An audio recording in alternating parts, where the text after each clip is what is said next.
Hey, folks, and welcome to The View for your Christmas Eve edition of the matchday preview for Stoke City versus Leeds United. Back on the road and back into the dodgy enough territory to talk about Leeds away form this season after having the fantastic win against Oxford at home in Ellen Road and a fantastic performance by Leeds United. Joined again by Danny from Not Another Leeds podcast, whose channel details are down below. Go check them out if you want to as well. To talk about this game, to look ahead to it. Danny, how are things? How are you, mate? Looking forward to Christmas Day? I am, yeah. And by this point, by the time this has gone out, I believe I'll be third bottle of Baileys and 6 boxes of mince pies in. So it'll be all good, mate. Be all good. I'm thinner now than my future self will be. Does that make sense? And sober. More sober. I'll be exactly the same as you. I'll be face first in a box of Quality Street at some point at this stage when this video is going out. So yeah, all the good stuff.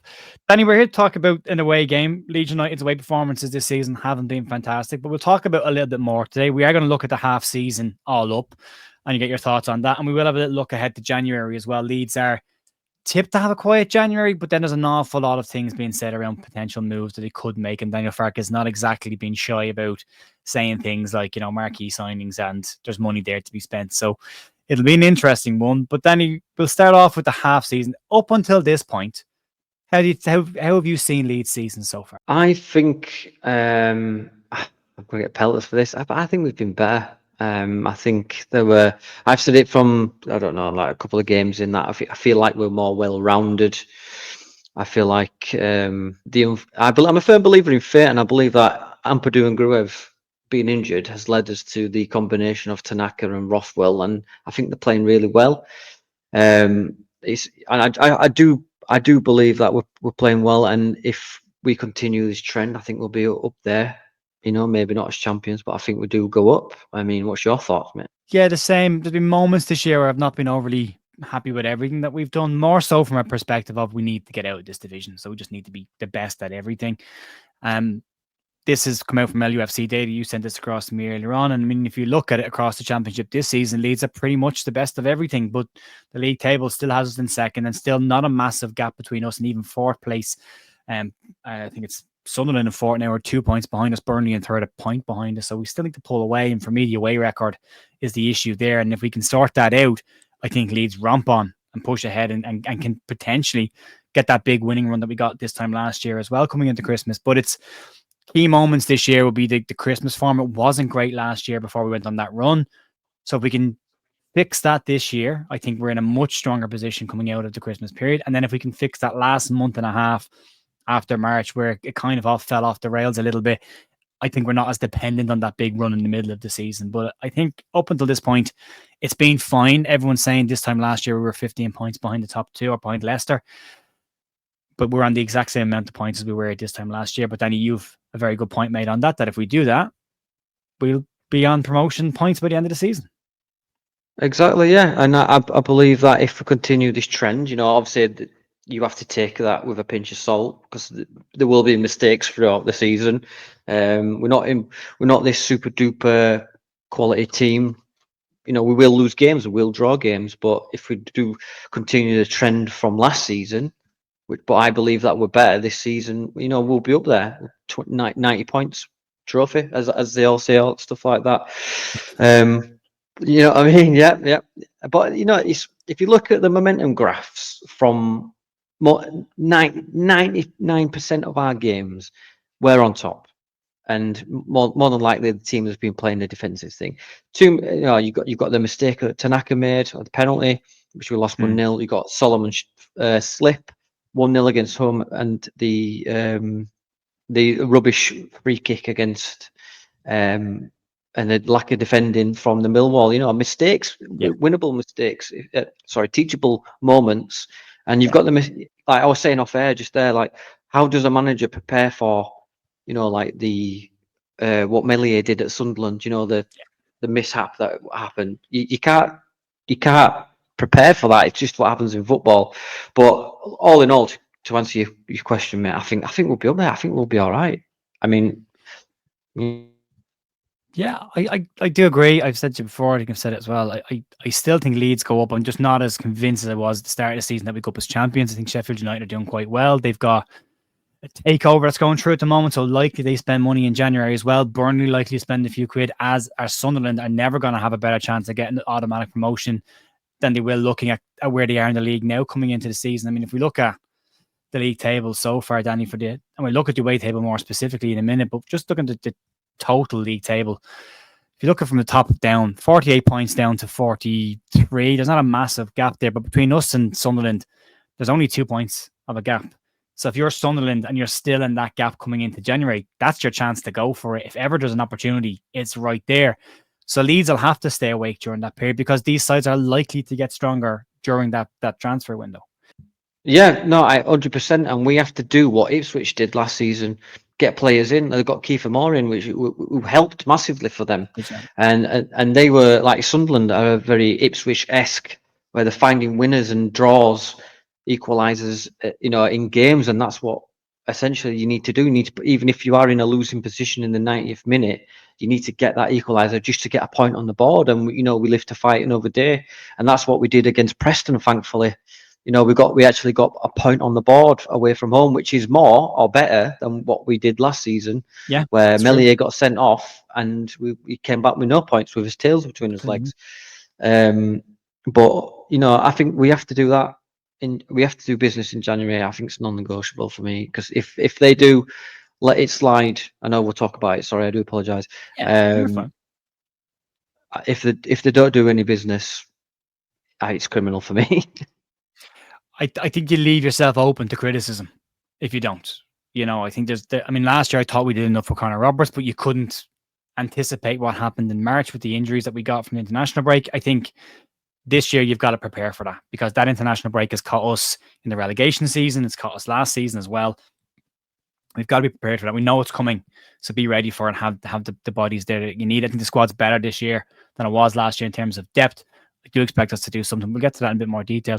Danny, when you look at the league tables, the home form for Leeds is excellent. We know that. We've had, as I said, we've got 10 wins in total at home this season, 9 in a row. It looks lovely and healthy. Sheffield United are keeping pace with us, and Watford not far behind that. But again, Sunderland and Burnley are still in the mix when it comes to the home record, and Sheffield United are dead level with us. Sorry, they're not actually. They're just behind us. We played 2 more games though.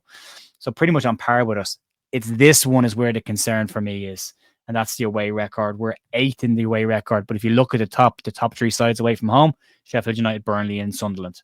And that's where the gaps aren't opening for, or where they're closing the gap, is because our away form is so much subpar what they're all doing, if that makes sense, that we're leaving ourselves short. So, and the big thing is, it's not, you talked about this before we came on air as well. You talked about Leicester going up with 11 defeats, and the Leeds defeats quite small this year away from home, only 2. It's the draws that are away from home that are the issue for me. And if Leeds turn those draws into wins, should be fine, shouldn't we? Yeah, exactly. If we sort this away form out, we'll run away with it. That's the only. Yeah. No, I think we've lost. Sorry, there's a stat where I think we've played 35 games, and when we've scored first, we've won 32 of them. We've lost none and drawn, 3. It's something around that. Don't quote me on that, please, because I'll probably you're right. lawful. I think you're right. But yeah, that's a great stat to have. So that's why it's imperative to get that first goal away from home. We have to do that, and I don't know what it is. Yeah, if it's a psychological thing, maybe they don't like the local mince pies at this time of year.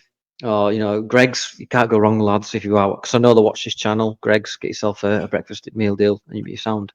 But I just think as soon as we've, because we haven't lost. I think we said off air, was it 14 points from a possible 30? Yeah, away from home, there's a potential 30 points that we could have picked up, but we've only picked up 14 so far in the away matches this season. So we've dropped 16 points away from home, which is the same amount of points that we dropped this time last year away from home as well. There's a consistency there, but only picking up the 14 points, which again, given how many were on offer, and I know you've said that, sometimes there's circumstances outside of your control and you can't legislate for them. But in general, away from home this season, we've not been as good as the teams that we need to be pulling away from or keeping pace with. No, I agree, mate. Yeah, it does need to change, but as soon as we start stringing wins together in this away form, we run away with it, in my opinion. But it needs to change, and the players know that. It's not like they're ignorant to what we think or know. they'll be kicking themselves, especially at the Preston where we all expected to slap them with a 3 or 4-0. But Yeah. it starts with them and it ends with them, unfortunately, and that's what they've got to do. Yeah, yeah, but I think we're fine. We're in the automatic spots, come the halfway point pretty much. We're in the promotion spots. As has been said, we're much closer to the top spot than we were this time last year. We're already in an automatic spot now. Fixture away record, I think we start to pull a gap away from the likes of Burnley, Sunderland, Watford, Blackburn, Middlesbrough in that mix as well. Getting into the Stoke game, Danny, Stoke down in 19th place in the division, 5 wins from 22 games. When you look at their home record, doesn't make much better reading. They've only picked up 3 wins in 11 matches at home this season. They've conceded 15 goals in that space of time as well and only scored 17 at home. So from a Leeds United perspective going into this game, ignoring all of the other outside noise, again on paper, you should be expecting Leeds to go and put 3 points. Yes, but we all know what's going to happen. Christmas is going to be ruined, and it's Leeds United. Oh my dear. Yeah, yeah. But no, I think there is a different drive because I think the pressure's on. The 49ers know it, Farkers know it. Not necessarily on Farker, but on the club to get up this year. Because if we don't go up this year, then there's a lot more sales going out. I think Strike will go. Tanaka will be the first one out the door because I know there's been chatter around him from his agent as well. And the likes of Nonto finally get to go, but they'll, the pressure is on, and we need to sort it out. But 3 points. Sorry, I went on a little mad thing there, like I said. But yes, Stoke, we should be going there. Stats say that we should be winning, and hopefully it'll be like an Oxford. But Stoke away has always been tricky for us, hasn't it? Yeah, last year I think Farke did the rotation where he brought Gruev and Jaden Anthony and all in, put Bamford up front.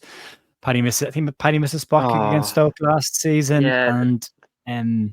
which we all said the second there was a penalty wise he got the ball in his hand. Yeah, all hell broke loose. But we lost that game, and I think that Farke got the heebie-jeebies about rotating his squad after that point as well, which affected the rest of the Christmas period, I believe, as well. So yeah, I mean, we talked about picking up a point away at Preston, which we didn't do last season. So that's one result better than last year. We didn't get a win against Stoke last year, but if we can get a win on the board this year, then that improves that result on last year as well. And there's some improvements on the year before, righting the wrongs of the past as well. And it's a weekend, Danny, where picking up points for Leeds will be important. Sheffield United are hosting Burnley, so one of those two is dropping points. Hopefully, both of them. A draw would be a fantastic result, or a Burnley win and a Sheffield United loss. Sunderland are away to Blackburn, which won't be straightforward enough either. And then we have Stoke. So there's a possibility that teams will drop points. I mean, Blackburn and Sunderland are right behind us as well. So both of them dropping points. So draws all around would be a good result for Leeds if they can pick up a win. But these are the weekends where Leeds need to differ the results to the teams that are competing with them for that automatic spots. 100%, mate. And we just need to go about our business professionally and clinically and ruthlessly. We need to put the final third. We need to just be more clinical and absolutely put the teams to the sword. I think, is it Sheffield that are playing Sunderland, Burnley, and someone like, or it may well be. I think you're right. Yeah, Sheffield United have Burnley at home on 26th. They are at home to West Brom on the 29th.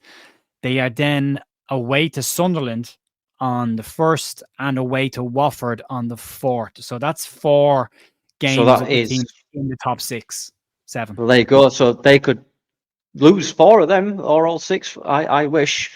So this is the period now over the next 2 or 3 weeks where we need to start racking up them points.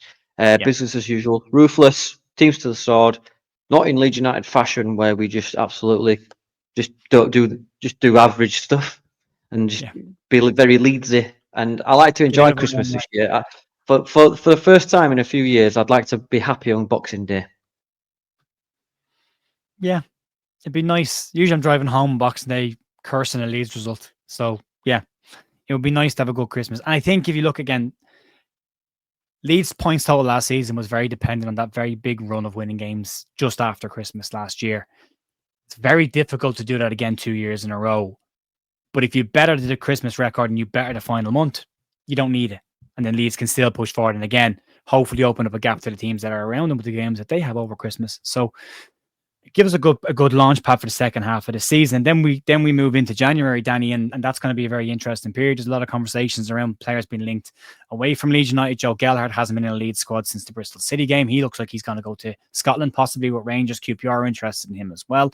Pat Bamford has a bit of noise around Wrexham or Genoa being interested in him, but just from his perspective, didn't get off the bench against Oxford again at the weekend either. Not playing a lot of football. You'd imagine he wants to go somewhere and play.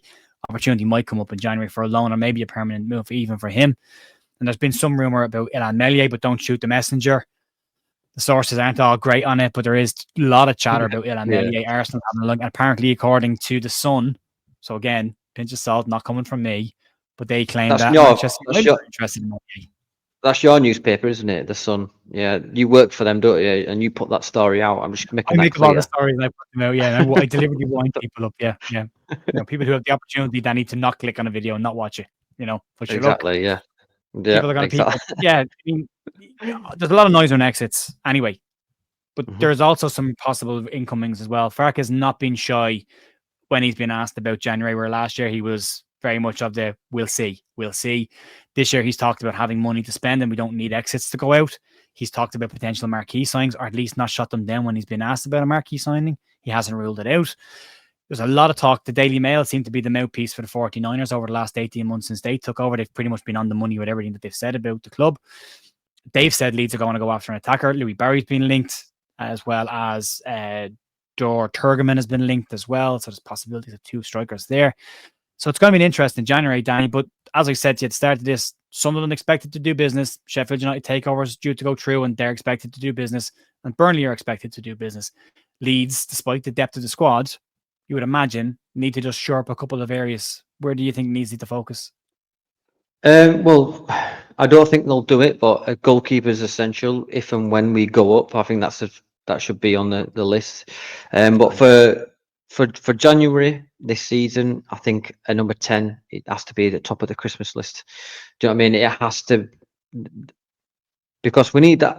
As much as I like Aronson, I like it's his final third work in which he falls down. Yeah, he scored at the weekend, but it was he was 6 yards out and he actually scored it, and the keeper nearly saved it. To be fair, if his leg had been 6 inches higher, he'd have blocked it. But I'm not taking that away from him. But we need that like your Buendia. I know it's very cliched now, but your Buendia sort of role where you can filter that pass, you can dink it over the back the 2 centre backs, just thread the ball for the strikers. But that's essential for me, and it should be for the club. I mean, is it? I forget, who did we nearly sign and not sign? Amiri,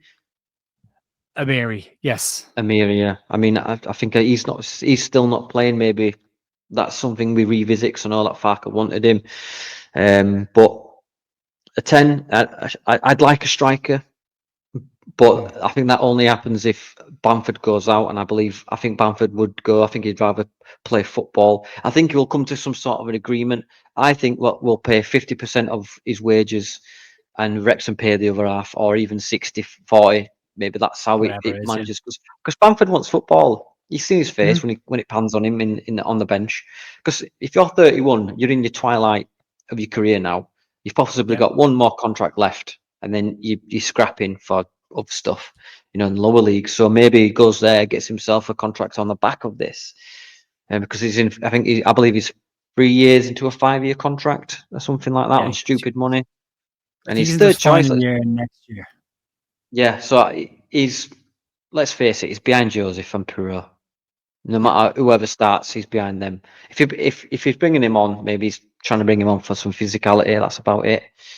Yeah. But other than that, mate, I think other than that, maybe if Voba goes as well, bring in another centre back / left back. I know that you put out a video with the Nottingham Forest lad, the Irish guy. Andrew.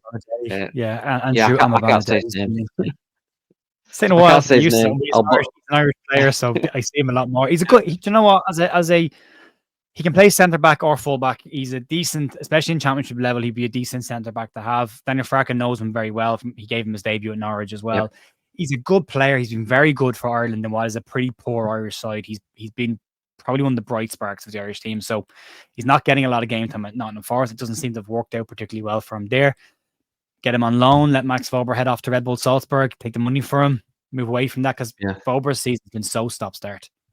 I believe that's why Voba's been playing so well, you know, in the cameos that he's had, because maybe he's trying to put himself in that window, and maybe Salzburg have gone, well, is he worth that much? And he's played well when he's come on, and he's there because people have said to me, oh no, I think he's going to stay, but like no, let's not forget last summer.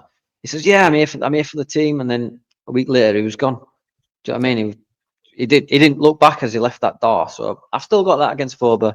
But I think Voba goes, maybe Bamford. We need to replace them, and then if this guy comes in, you know, maybe it's a loan to buy when we Yeah. go up, and then it could be thing. But what about you, mate? Anywhere you'd replace?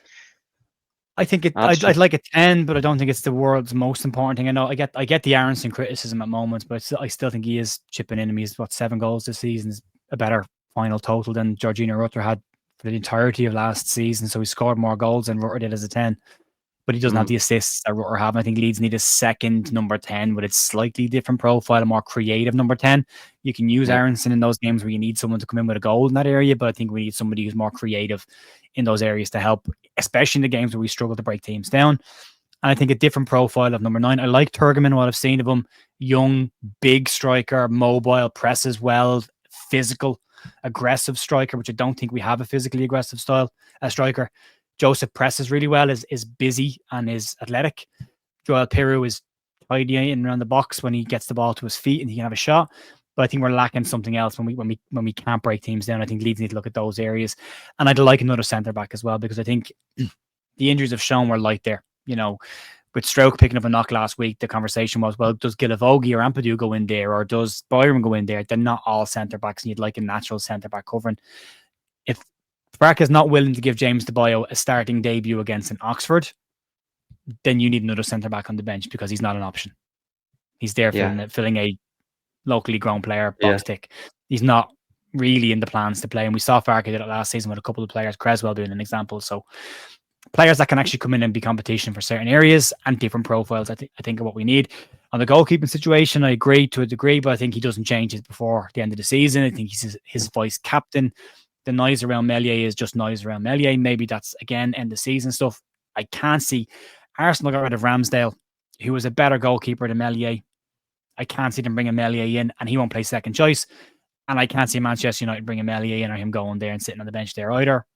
So I think Meslier stays put till the summer and then maybe goes back to France in the summer and then Leeds looking at another goalkeeper. But I'd like to see Leeds bring in 2, minimum 2. And that would be 1 or 2 of the attackers, a 9 or a 10, and a centre back. And I think then we should be okay depth-wise. Yeah, I agree totally there, mate. I think it all for a striker, I think it relies on whether Bamford goes. Yeah. I think it'll be a case of, if it looks like they're going out, Farke has said he wants them in first before the players go. So I think if it looks like someone's going to go, you'll see a player coming in first, and then you'll likely see an exit. But yeah, there's no point in having players on the bench that aren't playing and aren't an option to play. I would rather have a bench that's just itching for competition, where the manager's looking around going, they're all very good, rather than going, it's the same 2 players every single time. You've got to feel for Joffrey. You've got to feel for Joffrey. You've got to feel for Joffrey, haven't you? Because it's come from this, this euphoria of coming on against Norwich and scoring the winner. Oh, well, sorry, assisting Strike, and scoring winners and stuff.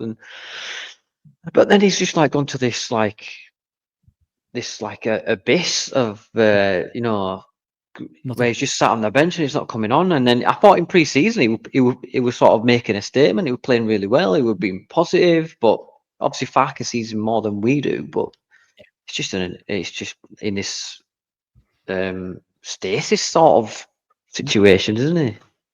I think it's style. I think it's manager styles of play. I think it's just that. I think Joffrey has stalled a little bit in his development, but I think that's because Jesse Marsh's systems, then Allardyce and Javi Gracia, and then Farke, and he's kind of just been in this matchup. He can say he's a number 10 all he wants, and he can say he wants to play as a 10, but he's not a number 10. And he can say that he can play wide, but he can't. He's one of these players that I can do a job, but we don't need players to do a job. We need players that are of the level or better than the level to get promoted. There's no point. The same thing when people say, well, give this guy a chance. Nobody deserves a chance without having proven it. Like, if you come on for 10 minutes in games and been very good, great. Now do it for half an hour, grand. Now do it for an hour. Start again and do it Yeah, for an hour. But you've got to work up to that. So I never buy into that. And I think, unfortunately, Gelhart's in a position where he doesn't fit the style of play. The manager's got better options wide, 10 and in the 9.